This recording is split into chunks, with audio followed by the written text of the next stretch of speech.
ಅಂದ್ರೆ ಗಂಡಲ್ಲ. ವಿದ್ಯೆ ಅಂದ್ರೆ ಅವಳು ತಾಯಿ ಸರಸ್ವತಿ. ವಿದ್ಯೆಯ ಸ್ವರೂಪ ಇದ್ರೆ ಅವಳು ಹೆಣ್ಣೆ ಅಂತ ಸಾರಿದ ಜಗತ್ತಿನ ಏಕೈಕ ಧರ್ಮ ನಮ್ಮ ಹಿಂದೂ ಧರ್ಮ. ಇವತ್ತಿಗೆ ಹೋದ್ರೆ ತಲೆ ಮೇಲೆ ಬಟ್ಟೆ ಹಾಕೊಳ್ಳೋಕ್ ಬಿಡ್ಲಿಲ್ಲ ಅಂದ್ರೆ ಕಾಲೇಜ್ಗೆ ಕಳ್ಸಲ್ಲ ಅನ್ನೋ ಧರ್ಮದವರು ಹಿಂದೂ ಹೆಣ್ಮಕ್ಳ ಬಗ್ಗೆ ಮಾತನಾಡ್ತಾರೆ.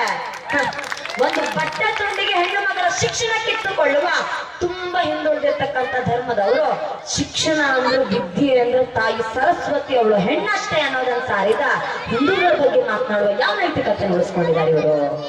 ಧರ್ಮ ಅಂದ್ರೆ ಸಂಸ್ಕೃತಿ ಅಂದ್ರೆ ನಾವು ತುಳಿಯುವ ಮಣ್ಣಂದ್ರೆ ಹೆಣ್ಣು, ನಾವು ಕುಡಿಯುವ ನೀರಂದ್ರೆ ಹೆಣ್ಣು, ನಮಗೆ ಬೀಸುವ ಗಾಳಿ ಅಂದ್ರೆ ಹೆಣ್ಣು.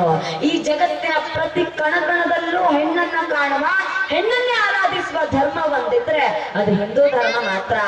ಮೊನ್ನೆ ಯಾರೋ ಸ್ವಾಮೀಜಿ ಒಬ್ರು ಮಾತಾಡ್ತಿರುವಂತ ಭಾಷಣದ ತುಳುಕೊಂಡು ನಾನು ನೋಡಿದೆ. ಜಪಾನಿಗರು ಲಕ್ಷ್ಮಿಯನ್ನ ಆರಾಧನೆ ಮಾಡೋದಿಲ್ಲ, ಅವ್ರು ಜಗತ್ತಿನಲ್ಲಿ ಮುಂದುವರೆದಿದ್ದಾರೆ. ನಮ್ ದೇಶದಲ್ಲಿ ಮಾತ್ರ ದುಡ್ಡು ಅಂದ್ರೆ ಲಕ್ಷ್ಮಿ ಅಂತ ಆರಾಧನೆ ಮಾಡುವ ಮೂರ್ಖರಿದ್ದಾರೆ ಅಂತ ಸ್ವಾಮೀಜಿ ಮಾತಾಡ್ತಿದ್ರು. ಆ ಸ್ವಾಮೀಜಿ ಮಾತಾಡುವ ಮಾತಿನಲ್ಲೂ ನಿಜ ಇಲ್ಲ, ಆ ಸ್ವಾಮೀಜಿಯ ವ್ಯಕ್ತಿತ್ವದಲ್ಲೂ ಗುಣ ಇಲ್ಲ. ಅವ್ರ ಹೆಸರಲ್ಲಿ ಮಾತ್ರ ನಿಜ ಗುಣ ಅಂತಿದೆ ಬಿಟ್ಟು ಅವ್ರ ಮಾತಿನಲ್ಲಾಗ್ಲಿ ಗುಣದಲ್ಲಾಗ್ಲಿ ಯಾವ ಗುಣ ನಿಜ ಇಲ್ಲ. ಆ ಸ್ವಾಮಿಗಳೇ ಒಂದ್ಸಲ ಜಪಾನ್ನ ಇತಿಹಾಸವನ್ನು ಅರ್ಥ ನೋಡಿ. ಜಪಾನ್ನ ಇತಿಹಾಸಕಾರರು, ಜಪಾನ್ನ ಸಂಪ್ರದಾಯಸ್ಥರು ಇವತ್ತಿಗೂ ನಂಬುತ್ತಾರೆ ಜಪಾನ್ನಲ್ಲೂ 4 ಕೈಗಳ ದೇವಿಯನ್ನ ಬೇರೆ ಬೇರೆ ಹೆಸರಿನಲ್ಲಿ ಕರೀತಾರೆ, ಜಪಾನಿ ಹೆಸರಿನಲ್ಲಿ ಕರೀತಾರೆ. ಹಾಗೆ 4 ಕೈಗಳಿರುವ ದೇವಿ ಸಮೃದ್ಧಿಯ ಸಂಕೇತ ಅಂತ ಜಪಾನ್ ಕೂಡ ನಂಬುತ್ತೆ. ಇಂಡೋನೇಷ್ಯಾ ಅನ್ನುವ ಮುಸ್ಲಿಂ ರಾಷ್ಟ್ರದಲ್ಲಿ 20,000 ರೂಪಾಯಿದು ನೋಟ್ ಇದೆ. ಆ ನೋಟಿನ ಮೇಲೆ ಗಣಪತಿಯ ಚಿತ್ರ ಇಟ್ಟಿದ್ದಾರೆ. ಗಣಪತಿಯನ್ನ ಸಮೃದ್ಧಿಯ ದೇವರು ಅಂತ ಇಂಡೋನೇಷ್ಯಾ ಒಪ್ಪಿಕೊಳ್ಳುತ್ತೆ. ಭಾರತದಲ್ಲಿ ಮಾತ್ರ ಗಣಪತಿಗೆ ಒಂದು ಮೂರ್ತಿ ಇಡಬೇಕು ಅಂದ್ರೆ ನಾವು ಹೊಸಲ ಪೊಲೀಸ್ ಸ್ಟೇಷನ್ ಅಲ್ಲಿ ಪರ್ಮಿಷನ್ ಗಡಿಬೇಕು. ಯಾಕಂದ್ರೆ ಭಾರತಕ್ಕೆ ಜಾತ್ಯತೀತತೆ ಅನ್ನೋ ಒಂದು ಕ್ಯಾನ್ಸರ್ ಅಂಟ್ಕೊಂಡಿದೆಯಲ್ಲ, ಆ ಕ್ಯಾನ್ಸರ್ ಅನ್ನ ಗುಣ ಮಾಡೋದು ಅಷ್ಟು ಸುಲಭ ಇಲ್ಲ. ಹಿಂದೂಗಳು ಇವತ್ತು ಕುಂಭಕರ್ಣ ನಿದ್ರೆಯಿಂದ ಎದುರಬೇಕಾಗಿದೆ. ಇವತ್ತು ನಾನು ಯಾವ್ದೋ ಫೇಸ್ಬುಕ್ ಅಲ್ಲಿ ಒಂದು ವಿಡಿಯೋ ನೋಡ್ತಾ ಇದ್ದೆ. ಯಾವ್ದೋ ಹೆಣ್ಮಗಳು ಕೇಳ್ತಿದ್ಲು, ನಾನು ಮುಸಲ್ಮಾನನನ್ನ ಮದುವೆ ಆದ್ರೆ ಹಿಂದೂಗಳ ಸಂಘಟನೆ ಯುವಕರಿಗೆ ಏನ್ ಸಮಸ್ಯೆ, ನಿಮಗೇನು ಪ್ರಾಬ್ಲಮ್, ನೀವ್ ಯಾರು ಕೇಳುವವರು ಅಂತ ಒಬ್ಬ ಹೆಣ್ಮಗಳು ಕೇಳ್ತಿದ್ಲು. ನಮಗೇನು ಸಮಸ್ಯೆ ಇಲ್ಲ. ಒಬ್ಬ ಹೆಣ್ಮಗಳು ಹೋದ್ಲು ಅಂತಂದ್ರೆ ಅವ್ನು ಮುಸಲ್ಮಾನನನ್ನಾದ್ರೂ ಮದುವೆ ಆಗ್ಲಿ, ಕ್ರಿಶ್ಚಿಯನ್ನನ್ನಾದ್ರೂ ಮದುವೆ ಆಗ್ಲಿ, ನಮಗ್ ಸಮಸ್ಯೆ ಇಲ್ಲ. ನಮಗೆ ಸಮಸ್ಯೆ ಇರೋದು ನಮ್ಮನೆ ಹೆಣ್ಣು ಮಗಳು ಮದುವೆ ಆಗಿ ಮತಾಂತರ ಆಗಿ ಮತಂಸಲ ISIS ಸಂಘಟನೆಗಳಿಗೆ ಸೇರಿ ಮತ್ತೆ ತಮ್ಮ ಸ್ವಂತಕ್ಕೆ ಬಾಂಬ್ ಕಟ್ಟಿಕೊಂಡು ನಮ್ಮ ದೇವಸ್ಥಾನಗಳನ್ನ ಬ್ಲಾಸ್ಟ್ ಮಾಡೋದಕ್ಕೆ ಬರ್ತಾಳಲ್ಲ, ಅಲ್ಲಿರೋದು ನಮ್ಮ ಸಮಸ್ಯೆ. ನಾವು ಅದನ್ನ ವಿರೋಧಿಸ್ತೇವೆ. ಒಬ್ಬ ಹೆಣ್ಮಗಳು ಹೋದ್ಲು ಅಂದ್ರೆ ಅವಳಿಗೆ ಶ್ರಾದ್ದ ಮಾಡಿ ಕಳಿಸೋದು ನಮಗ್ ಕಷ್ಟ ಅಲ್ಲ. ಅಪ್ಪ ಅಮ್ಮಂದ್ರೆ ಎಷ್ಟೋ ಜನ ತಲೆ ಮೇಲೆ ನೀರು ಸುರ್ಕೊಂಡು ಶ್ರಾದ್ದ ಮಾಡಿ ನನ್ನ ಮಗಳ ಸತ್ತೋದ್ಲು ಅಂತ ಹೇಳಿರುವ ಎಷ್ಟೋ ತಂದೆ ತಾಯಿಯಂದ್ರೆ ನಾನು ಕಂಡಿದ್ದೇನೆ. ಹಿಂದೂಗಳಲ್ಲಿ ಅದೊಂದು ಸಮಸ್ಯೆ ಇದೆ. ಅದ್ರ ಹೆತ್ತು ಒಡಲಿನ ಸಂಕಟವನ್ನು ಯಾರು ಅರ್ಥ ಮಾಡ್ಕೊಳಕ್ ಸಾಧ್ಯ ಇಲ್ಲ. ಹಾಗೆ ಕಳಿಸಿಕೊಟ್ಟಂತ ಹೆಣ್ಣು ಮಗಳು ಮತ್ತೆ ಭಯೋತ್ಪಾದಕ ಸಂಘಟನೆಗಳ ಪಾಲಾಗಿರೋದನ್ನ ಈ ದೇಶ ಕಂಡಿದೆ. ಮಂಗಳೂರಿನ ಮಾಜಿ ಶಾಸಕ ಇದಿನಪ್ಪ ಅಂತಕ್ಕಂಥ ಒಬ್ಬ ಶಾಸಕರ ಮನೆಯ ಮೇಲೆ NIA ರೈಡ್ ಮಾಡುತ್ತೆ. NIA ರಾಷ್ಟ್ರೀಯ ತನಿಖಾ ದಳ, ಯಾವ ಪೊಲೀಸ್ನವರಲ್ಲ. ಪೊಲೀಸ್ನವರ ಹಾಗೆ ಅಥವಾ ಬೇರೆ ಯಾವುದೇ ಇಲಾಖೆಗಳ ಹಾಗೆ ರಾಷ್ಟ್ರೀಯ ತನಿಖಾ ದಳಕ್ಕೆ ಯಾವುದೇ ಸರ್ಕಾರಗಳ ಯಾವುದೇ ಪಕ್ಷಗಳ ಸಂಪರ್ಕ ಇರೋದಿಲ್ಲ. ರಾಷ್ಟ್ರೀಯ ತನಿಖಾ ದಳ ದಿಢೀರಂತ ಮಂಗಳೂರು ಬೆಳಗ್ಗೆ ಮಾಜಿ ಶಾಸಕ ಇದಿನಪ್ಪರ ಮನೆಯ ಮೇಲೆ ದಾಳಿ ಮಾಡುತ್ತೆ. ದಾಳಿ ಮಾಡೋದ ಕಾರಣ ಏನು ಅಂತ ಕೇಳಿದ್ರೆ, ಕೆಲವು ತಿಂಗಳ ಹಿಂದೆ ಶಂಕರ್ ಅನ್ನುವಂತ ಒಬ್ಬ ಯುವಕ ISIS ಅನ್ನು ಉಗ್ರಗಾಮಿ ಸಂಘಟನೆಗೆ ಸೇರಿ ಸಿಕ್ಕಿಬಿದ್ದಿದ್ದ ಪೊಲೀಸರ ಕೈಗೆ. ಹಾಗೆ NIA ಕೈಗೆ ಸಿಕ್ಕಿ ಬಿದ್ದು ಅವನು ಬಾಯಿ ಬಿಟ್ಟಿದ್ದ. ನಾನು ಮಂಗಳೂರು ಮೂಲದ ಒಬ್ಬ ಹೆಣ್ಮಗಳನ್ನ ಲವ್ ಮಾಡಿ ಹಿಂದೂ ಇದ್ದವನ್ ಮತಾಂತರ ಆಗಿ ನಾನೀಗ ISIS ಸಂಘಟನೆಗೆ ಸೇರಿ ಈ ರೀತಿ ಬಾಂಬ್ ಬ್ಲಾಸ್ಟ್ ಗಳಿಗೆ ಹೋಗುತ್ತಿದ್ದೇನೆ ಅನ್ನುವ ವಿಚಾರವನ್ನು NIA ಬಾಯಿ ಬಿಡ್ತಾನೆ. ಅದರ ಮೂಲ ಹಿಡ್ಕೊಂಡು ರಾಷ್ಟ್ರೀಯ ತನಿಖಾ ದಳ ಮಂಗಳೂರಿಗೆ ಬರುತ್ತೆ.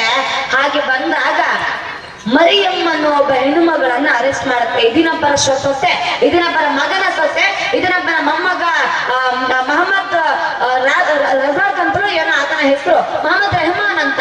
ಆತನನ್ನು ಮತ್ತು ಆತನ ಹೆಂಡತಿಯನ್ನ ಅರೆಸ್ಟ್ ಮಾಡುತ್ತೆ. ಆ ಹೆಣ್ಮಗಳ ಹೆಸರು ಮರಿಯಮ್ಮ ಅಂತ. ಪಾಸ್ಪೋರ್ಟ್ ಸೀಸ್ ಮಾಡುತ್ತೆ ರಾಷ್ಟ್ರೀಯ ತನಿಖಾ ದಳ. ಪಾಸ್ಪೋರ್ಟ್ ಸೀಸ್ ಮಾಡಿದಾಗ ರಾಷ್ಟ್ರೀಯ ತನಿಖಾ ದಳಕ್ಕೆ ಆತಂಕ ಆಗುತ್ತೆ ಮತ್ತು ಶಾಕ್ ಆಗುತ್ತೆ. ಯಾಕಂದ್ರೆ ಪಾಸ್ಪೋರ್ಟ್ ನಲ್ಲಿ ಅವಳ ಹೆಸರು ಮರಿಯಂ ಅಂತ ಇರ್ಲಿಲ್ಲ. ಮನೆಯಲ್ಲಿದ್ದಾಗ ಹೆಣ್ಮಗಳು ಬುರ್ಕ ಹಾಕೊಂಡಿದ್ಲು, ಅದ್ರ ನಿಜವಾದ ಹೆಸರು ದೀಪ್ತಿ ಮಾರ್ಲಾ ಅಂತ. ಬಹುಶಃ ಕೊಡಗುವಿನ ಅತ್ಯಂತ ಪ್ರತಿಷ್ಠಿತ, ಅತ್ಯಂತ ಸಂಪ್ರದಾಯಿಕ ಕುಟುಂಬದಲ್ಲಿದ್ದಂತಹ ಮೇರ್ಲಾ ಕುಟುಂಬದ ಒಬ್ಬಳ ಹೆಣ್ಮಗಳು ದೀಪ್ತಿ ಮಾರ್ಲಾ ಅಂತ. ಆಕೆ ದಂತ ವೈದ್ಯ ಆಗಿದ್ದವಳು, ಡೆಂಟಿಸ್ಟ್ ಆಗಿದ್ದವಳು.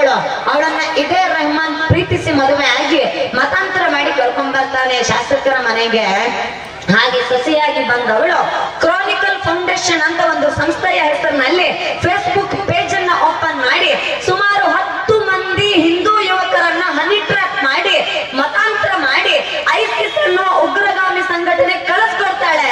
ಅದ್ರಲ್ಲೊಬ್ಬ ಸಿಕ್ಕು ಬಿದ್ದು ಬಾಯಿ ಬಿಡ್ತಾನೆ. ಅವನೊಬ್ಬನನ್ನ ಮತಾಂತರ ಮಾಡೋದಕ್ಕೆ ಸುಮಾರು 10 ಲಕ್ಷ ರೂಪಾಯಿ ಖರ್ಚು ಮಾಡಿದಾಳೆ ದೀಪ್ತಿ ಮಾರ್ಲಾ. ಆಕೆ ಅರೆಸ್ಟ್ ಮಾಡುತ್ತೆ ರಾಷ್ಟ್ರೀಯ ತನಿಖಾ ದಳ. ಆಕೆ ಪಾಸ್ಪೋರ್ಟ್ ಸೀಸ್ ಮಾಡುತ್ತೆ.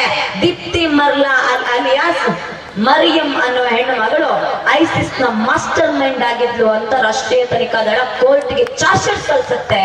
ಬಂಧುಗಳ ನೆನಪಿಡಿ, ನಮ್ಮನೆಯ ಲಕ್ಷ್ಮಿ ನಾಳೆ ಅಲ್ಲಿ ಯಾರೋ ಲತೀಫಾ ಆಗಿ ಇನ್ಯಾವುದೋ ಹೆಸರನ್ನಿಟ್ಕೊಂಡು ಮತ್ತೆ ನಮ್ಮದೇ ದೇವಸ್ಥಾನಗಳನ್ನ ಧ್ವಂಸ ಮಾಡೋದಕ್ಕೆ, ನಮ್ಮದೇ ರಾಷ್ಟ್ರೀಯ ನಾಯಕರನ್ನ ಕೊಲೆ ಮಾಡೋದಕ್ಕೆ ಒಬ್ಬ ಮಾನವ ಬಾಂಬಾಗಿ ಬೆಳಕೆಯಾದ್ರೆ ಅಲ್ಲಿನ ತಪ್ಪು ನಮ್ಮದೇ. ಯಾಕಂದ್ರೆ ನಾವು ನಮ್ಮ ಹೆಣ್ಣುಮಗಳನ್ನು ಕಾಪಾಡಿಕೊಂಡಿರೋದಿಲ್ಲ. ಹಿಂದೂ ತಂದೆ ತಾಯಿಯಂದ್ರೆ ಯೋಚನೆ ಮಾಡ್ಬೇಕಿದೆ. ನಮ್ಮ ಮಗಳು ಯಾರನ್ನ ಲವ್ ಮಾಡ್ತಾಳೆ? ನಾನ್ ಪ್ರೀತಿಯ ವಿರೋಧಿ ಅಲ್ಲ. ತುಂಬಾ ಜನ ಕೇಳ್ತಾರೆ, ನೀವೇ ಪ್ರೀತಿಸೋರು ವಿರೋಧ ಮಾಡ್ತೀರಿ ಅಂತ. ನಿಮಗೆ ಯಾರನ್ನ ಮದುವೆ ಆದ್ರೆ ಏನು, ನಿಮಗೆ ಯಾರನ್ನ ಪ್ರೀತಿ ಮಾಡಿದ್ರೆ ಏನು ಅಂತ.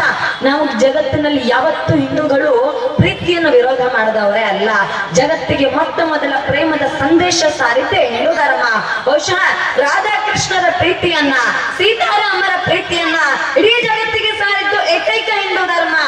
ಗಂಡ ಹೆಂಡತಿ ದೂರವಾಗಿದ್ದು ಧರ್ಮ ಸಂಸ್ಥಾಪನೆಯನ್ನ ಮಾಡೋದಕ್ಕೋಸ್ಕರ ತಮ್ಮ ಪ್ರೇಮವನ್ನ ತ್ಯಾಗ ಮಾಡೋದೇ ಶ್ರೇಷ್ಠ ಅಂತ ಜಗತ್ತಿಗೆ ಸಾರಿದ್ದು ರಾಧಾಕೃಷ್ಣರ ಪ್ರೀತಿ.